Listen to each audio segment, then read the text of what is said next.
এই দোকান দিছে এটাই তো দেখতেছি। দেখো তুমি একটা কাপড়ের দোকান দাও রে, যে সস্তা আসলে অনেক এই চাকরি বাদ দাও কিন্তু ভাই। আমি আসলে চিন্তা ভাবনা করলাম শহীদুল যারা দিছে এরকম আসলে এটা দিলে কিন্তু ভালো, মোটামুটি আমার একটু ধারণা মোটামুটি হয়েছে আছে। হ্যাঁ, যে কাজটা আপনি ধরবেন ওইটাতে আপনার অভিজ্ঞতা হবে, না ধরলে না ধরলে তো জানতাম না, সিস্টেম জানতাম না।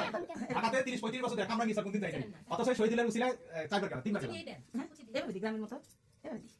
আসলে আর দুভাবে দিব না, দুভাবে দিব না, আগে ভাবে। এভাবে পড়তে তো বেশিক্ষণ লাগে না, খালি ও বাবা, এ বুড়ি তোর শাড়ি ছোট হয়, এ বুড়ি বড় হয়ে গেছে বেশি। বাবা পাকনা বলিতে আমি দেখতেছি সুন্দর হয়েছে। হ্যাঁ, ওয়াও, এই তো হলুদ পরি। এই হয়ে গেল এই যে নাজমুল বিয়ার মধ্যে নিয়ে গেলে তো কাজ হইতো। না বলে যে হলুদ হইছে কি কর সবাই বিয়া ওই জায়গা বসে হ্যাঁ, এ খুলে গেল না দাঁড়াও, এখান থেকে সুন্দর করে দিই। সাদিয়া তো বাথরুমের মধ্যে হলুদ লাগিছে হ্যাঁ, সাদিয়া বাথরুমের মধ্যে জ্বালা গেছে, এক বছর ঢুকছে সেটা হলুদ দেওয়া শেষ।